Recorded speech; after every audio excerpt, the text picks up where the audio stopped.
እንዴት ነው ሰው ራሱን ትራንስፎርም ማድረግ የሚችለው? እንዴት ነው የፈለገውን ነገር ወደ ማድረግ ወደሚችል ፍጡር መቀየር የሚችለው የሚለው ፈንዳሜንታል እንትን ኢሹ ነው።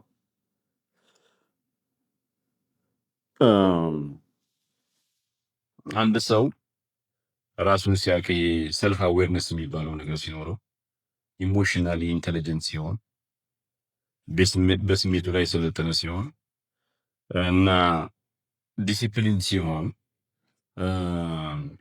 ዝም ብሎ በግለሰብ ደረጃ ያድጋል፣ የሆነ ትርፉ ይጨምራል፣ ገቢው ይጨምራል፣ ማስተርስ ከነበረው ፒኤችዲ እንትን ይላል፣ ስልጣኑ ኃላፊነቱ ይጨምራል ማለት ብቻ አይደለም። እሱንም ያመጣል፣ ግን ብሮደር ኢምፓክት አለው። ቢዮንድ ዛት ኢምፓክት አለው። ሰዎች ውስጣቸው ላይ ያለው ኃይል እምቅ ኃይል ከፍተኛ ነው። የሰው ልጅ ቆርጦ ከተነሳ ነገሮችን የመቀየር አቅሙ አስገራሚ ነው። በራሳቸው እድገት ላይ ኢንቨስት የሚያደርጉ መሪዎች በውጤቱ በራሳቸው ኢንቨስት ባደረጉት የሚመጣ ውጤት ከነሱ አልፎ በጣም የትየለሌ ነው ማለት ነው። ዛትስ ዋይ ለውጥ ማምጣት የሚፈልግ መሪ፣ ለውጥ ማምጣት የሚፈልግ ኃላፊ ከነገረ ቀደም ራሱ ላይ ኢንቨስት የሚያደርገው ራሱ ላይ ኢንቨስት የሚያደርገው ማለት ለራሱ ብር መውሰድ ምናምን እያልኩ አይደለም። ኋላ ላይ እንዴት ራስ ላይ ኢንቨስት ማድረግ ምን ማለት እንደሆነ እናየዋለን። ይሄ ሰልፍ ሊደርሽፕ ፐርሰናል ማስተር የሚባለው ራስን መምራት፣ ሰዎች ሌላን ነገር ከመምራት በፊት ሌሎች ሰዎችን፣ ተቋማትን፣ ሀገርን ከመምራታቸው በፊት መጀመሪያ ራሳቸው መምራት አለባቸው። ራሳቸውን ማስተር ማድረግ አለባቸው።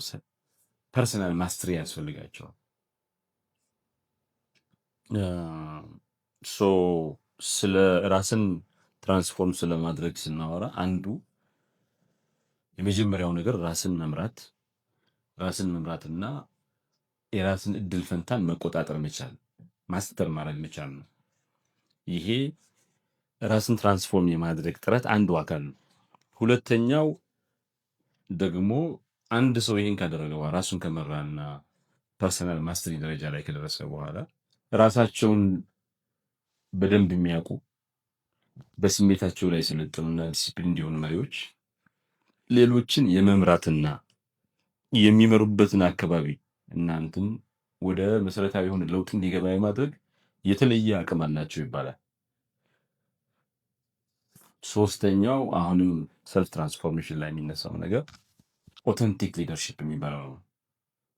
አንድ ሰው ራሱን የሚያውቅ ከሆነ ራሱን መምራት ከጀመረ ትራንስፎርሜሽን መሪ ከሆነ ኦተንቲክ ነው፣ እውነተኛ መሪ ነው። የሚሰጠው እንትን እውነተኛ አመራር ነው። ከእሴቱን ኮር እሴቱ ጋር ከዋና የራሱ እሴትና የተቋሙ እሴት ጋር በጣም የተስማማ ነው። እንደዚሁም ትራንስፓረንት የሆነ አሰራር ያበጃል። ስለሆነም ከሚመራቸው ሰዎች ጋር ከፍተኛ የሆነ ትምምን ደረጃ ላይ ይደርሳል። ትረስት አለ። ሞቲቬት የማድረግ ሰዎች እሱ የሚሰሩትን ስራ አይተው ሞቲቬትድ ይሆናሉ፣ ይነሳሳሉ። በአጠቃላይ ኮሌክቲቭ ፐርፎርማንሱ ከፍ ይላል። የአንድ ሰው የሁለት ሰው ሳይሆን አጠቃላይ የሰራተኛው የመስሪያ ቤቱ ፐርፎርማንስ ከፍ ይላል።